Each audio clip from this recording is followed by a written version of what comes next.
Duel Review is brought to you by NexusDigitalComics.com. Welcome to Duel Review. We have a wonderful week starting with Superman's Red Sun, followed by Unreal Tournament 3, and then for our focal point, we're going to be doing the Telltale Walking Dead Episode 2. That's right. Our anime this week is Birdie, and our movie is The Assassination of Jesse James. I'm RJ. And I'm Nick. Let's get to it.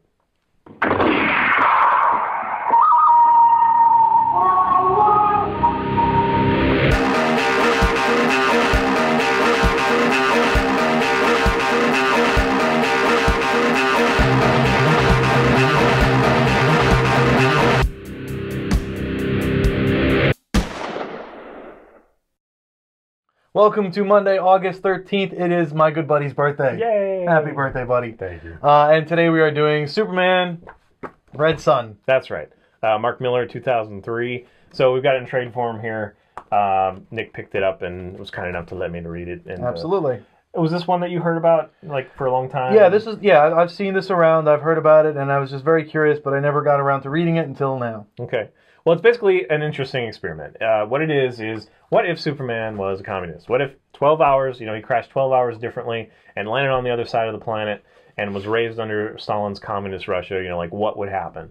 So we have a lot of interesting questions posed. Some of them are answered, some of them are not to our satisfaction. We'll get into that. This is one of those things that we definitely enjoy. We both enjoy it. Yep. But we're going to pick it apart, like all of it. And we do that a lot. We start off telling you that we love something, and then we just destroy it. So we're going to start with story. And again, story is he lands in communist Russia. He basically becomes the government in this one. Whereas, we were talking and you were saying that there is that difference where in America, he's kind of used as a tool by the government. Right. And in Russia, he basically becomes the government kind of by default. But because Lex Luthor is he's American, so we've kind of got this Lex Luthor is America, Superman is communist Russia, so they have those opposing. It's interesting because Luthor becomes the president of the U.S. Right. and he becomes the president of Russia, which I don't know why they call him president, but whatever. Yeah, what would he be, Czar or something? Yeah, I don't know. So it's hard not to talk about the questions that we have immediately. Right. But we are introduced to we get Batman, we get Green Lantern, we get Wonder Woman. Some of them are radically different. Some of them are not kind of the same. But at the end of the story, we have Superman, and he's kind of gone off the rails. So he's not at the beginning. He starts as our classic Superman, even though he's a communist. He wants to help everybody. In fact, communism works with that. He wants to help everybody, assist everybody. He has no interest in really ruling. But by the end of it, I don't know if it's communism or what exactly has changed his mind, but he's lobotomizing people and, basically running the country and trying to run the entire world. In fact, he resists, he resists, what do you call that? Invading? Imposing himself, invading other territories and imposing his rule on everybody that doesn't agree with him. Yeah, he's trying to get them to see that his plan works. It's better and that they should jump on board. Because there is... America's in turmoil before Lex Luthor really takes it under his wing. Right. But yeah, he's just trying to... The same good old boy thing he does in the other comics. He's just trying to make everything work. Right. And in that one, he gets to the point where he has so much control that he starts lobotomizing people, and he does eventually force his rule to the rest of the world that doesn't accept him, and we have a falling out, and that's kind of interesting. That's one of the problems that we have, especially with the lobotomizing, because that is so not Superman. Superman doesn't do that. Let's just start talking about the problems. My first problem is Superman allying himself with Stalin. Like, really? Whether you're a communist or not, whether you believe in communism as a good structure, whether you're a socialist or a Marxist at heart, Stalin did plenty of things that were not savory. And he wasn't a nice guy. Yeah, because Superman is such a, straight and narrow kind of guy, I can't see him allying himself. I mean, he must have seen the way he treated women and murdered soldiers that wouldn't obey what he said, all those sort of things. Like, we have a tendency to demonize anybody we don't agree with, but even if Stalin was a basically decent with a good plan, he still did some really horrible things that just can't be justified. So I have a hard time thinking that Superman... But one of the questions that I would have is would he be that horrible if he had a superpower like Superman on his side? Because Superman being in Russia changes things. Yeah, I don't know. I mean, we didn't get we didn't get that Stalin sent him on any, horrible missions to Right. kill anybody or anything like that. In fact, he kind of acted independently at first. He went to America to help with some disaster stuff and whatever. So I guess that's kind of interesting. But again, if Superman can hear and see what's going on in most of the rest of the world, then he could obviously see what Stalin was doing, and I don't know why he would agree. Right. But suspending that, he takes over for Stalin eventually.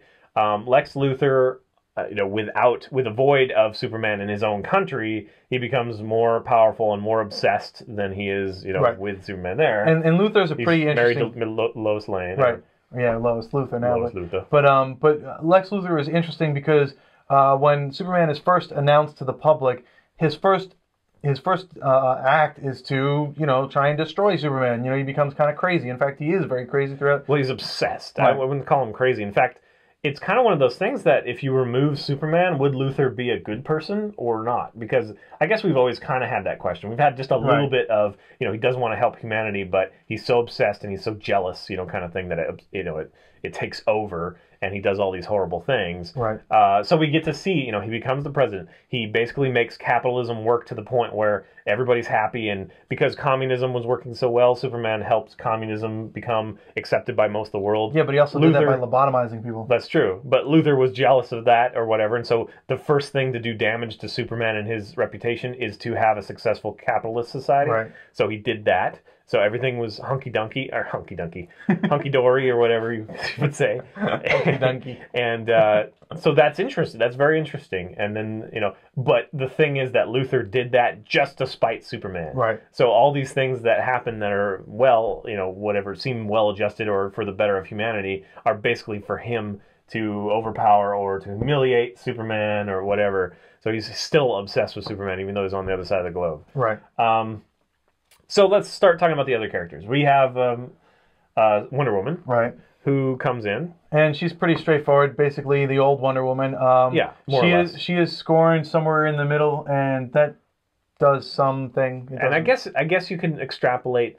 See, I'm not sure what this book is really trying to say. I'm not sure if it's trying to say something about society or the governmental structure, like which one it would, whatever. Right. I think that's the biggest problem with the book is we don't really know what it's trying to say. But it is interesting that Diana picks the side of Superman. Right. Well, I think she would have picked any side that the Superman was on. That's what I'm saying. Right. That's kind of interesting.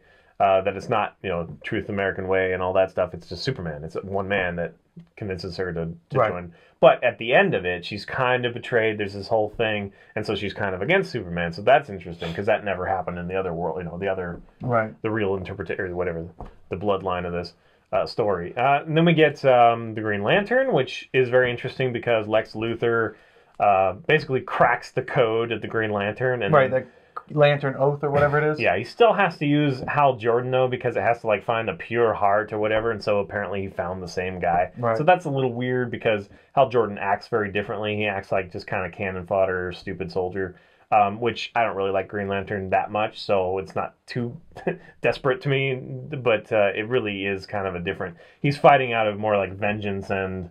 He's just getting swept into the military thing. Then the Batman, which I'm going to let you talk about. The Batman I had a huge problem with because, first of all, it's not Bruce Wayne. It's essentially the same things that happen to Batman somehow happen also. Parents die, bat attack. Right. Yeah. It's. I don't know. They could have tailored it a little bit differently. They could have changed it just slightly, to either make it work with Bruce Wayne for some reason in Russia when it happens, or change the story of whomever Batman is in this one to be just different enough, just unique enough to be his own. In this one, it's just they gave him a different name and put him in Russia. That's essentially it. Yeah, which bothers me. We disagree on this. I guess I would agree that they could have just given him a different origin story or something. Right. But I think it's necessary to be in Russia. And I think it's the most interesting because instead of, Batman's always been on the side of the government, really. I mean, he plays by his own rules a little bit, but he's still doing that thing. Whereas this, he's fighting the government every step of the way. So he's the one that actually stays true to his ethics, right? Right. Because even like, I guess Diana does a little, Wonder Woman does a little bit because she's just really going for Superman because she sees something in him. But Superman's definitely compromised. I mean, he's doing something different than, he's acting out of character a little bit. Batman is true to character because he's fighting for freedom. He's fighting for the American way, which would be not ruled by government, not ruled by Superman. and also he sees the evils of Superman starting to lobotomize people and whatnot. I'm sorry. I like that character. I guess I understand. It's like it's not Bruce Wayne. Why? It's Hal Jordan for the Green Lantern. It's Deanna for Wonder Woman. It's Kal-El, different Kal-El, but yeah. But I guess we can segue just real quickly into the costumes. You want to show them? Green Lantern is kind of like a flyboy. He's got kind of the aviator cap and stuff. Right, that's pretty awesome. And then Batman has kind of the Soviet outfit, soldier outfit underneath his cape and cowl, and then a little fuzzy patch like the Siberian hats. They're pretty awesome. There's Green Lantern right there up here. I don't know if you can see that. Anyway, so that's pretty cool. They have some fun with the art. Superman looks basically the same to me, but he has a little like collar with stars on it, and he's got the Stalinwood. He's got the hammer and sickle. There's a good picture of Green Hal Lantern Jordan there. But otherwise, the art is really clean, and it's got a little bit subdued colors, but it's still it's got a lot of red. Like you want to show them the the communist. It's got a lot of iconology. Iconography. The strong Soviet communism kind of iconography. Oh, here's a lobotomized person with a big. And I do find it interesting that maybe it's just because they wanted to color red, but instead of kryptonite, it's the red sun thing. It's the red sun radiation. Figure that out. Anyway. And then I guess while he's looking for Batman, a good shot of Batman. Yeah, I'm close. There is also Lex Luthor. He's so obsessed with Superman that he creates all these things to fight Superman, like Bizarro. Bizarro actually, his demise is quick, but he acts very valiantly, and in fact, the way that maybe Superman should act. But he also, Lex Luthor creates all these robots and all these things. So all the things that Lex Luthor have done through the canon of Superman books, he does again to fight Superman, but it's in a different ways. He's using it to fight communism, and Superman is the leader of communism. So that's kind of interesting. Although in one of the shots they put Doomsday in there for some reason, which as far as I know that has nothing to do with Lex Luthor, but whatever. Yeah. No. Well, here's a red picture of him. I can't find a good in his own colors. His fuzziness on the top of his cowl. On his cowl. So the art is really great. Yep. What else? So you want to talk about the full circle of this? Oh yeah. They do a time travel thing, and we'll let you talk about that. Right, and what the term is actually called is predestination paradox. It's a predestination paradox.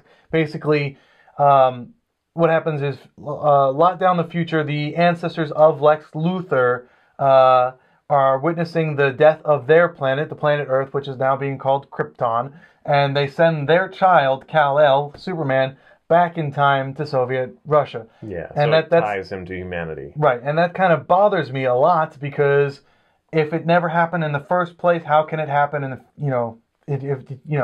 it has to start somewhere. There has to be a single starting point. Yeah, I mean, it was interesting when I first read it, but the more I think about it, the more cliche it seems. Right, yeah, it definitely is cliche, and I don't know, I mean, I guess it's cool, it's interesting that, with Superman decides, basically Lex Luthor gets to the point where he says one sentence, and it changes Superman's, life, and Superman basically exiles himself or whatever, and we see the progression of Earth. It actually is very successful, and it gets to the point where, everybody's happy, blah, blah, and then the catastrophe happens, which is the same one that Kal-El got sent from. One thing we didn't talk about was Brainiac. He has a big part in this. I was going to actually not talk about Brainiac, so when they read this, they'll be like, oh, wait, they didn't mention anything about, that's what Brainiac does. Kind of not keep the spoiler away. All right, guys. Well, I think that's the Red Sun. I'm going to go celebrate my birthday. Yeah. Thanks for watching. Subscribe on YouTube. Go to our playlist, our Duel review channel, and all our great playlists. Game Labs is a lot of fun, and Faux Over is awesome. Right, and please please leave comments. We love comments, and support us by buying our wares at spiderwolf.com. That's right, and we're announcing our Seattle location now. Yay, in the U District. Hopefully there'll be a lot of awesome stuff coming out. Well, there will be a lot of awesome stuff. Yes, there will, because we have to pay for our studio. So look forward to that. We'll definitely let you know. All right, guys. See ya. Oh, it's only right. It's my birthday. I forgot. Coming up on Duel Review, it's Unreal Tournament 3. Okay, let's get the dates. What is tomorrow? It is the 13th. My birthday. Tomorrow's your birthday. Apparently. Shit. I'd like it. No, I got you something, but it's not going to get here for a little bit. Ooh, got me something. I'm going to get me something too. What are you going to get yourself? Huh? Or is it a surprise? Yeah. I don't know yet, so I guess it is kind of a surprise. High adventure that's beyond compare. They are the gummy bears. It's his fault. Watch over. Magic and mystery. A part of their history, along with the secret to gummy berry juice. See, that's not how he's singing at all. That's not the melody. Alright. Gummy bears, bouncing here and there and everywhere. High adventure beyond. High adventure that's beyond compare. They are the gummy bears. Alright. Magic and mystery are part of their history, along with the secret to gummy berry juice. Drives me insane when you sing the wrong melody. I like the way I sing it. I think I do it better than the TV series. Okay. I don't think anybody does it any worse than the actual series. It's a bad song. Gummy bears, bouncing here and there and everywhere. They hop through the forest in some kind of marching course. For the marching course. Oh. Damn it, I just sang that song like a day and a half ago. Watch forward. Welcome! We have a wonderful week for you on Duel Review. We're going to be starting off with Superman's Red Sun, followed by Unreal Tournament 3, and then for our focal point... Point. That's a funny word. I like that word. Point. Dashing and daring, courageous and caring. Was it something and friendly? Faithful and friendly. Faithful and friendly with stories to share. Where do you pull out these notes? Huh? Stories to share. That's how it goes. I'm not making it up, man. That's how it goes. The stories to share. Oh, I don't like going the highway. Bouncing here and there.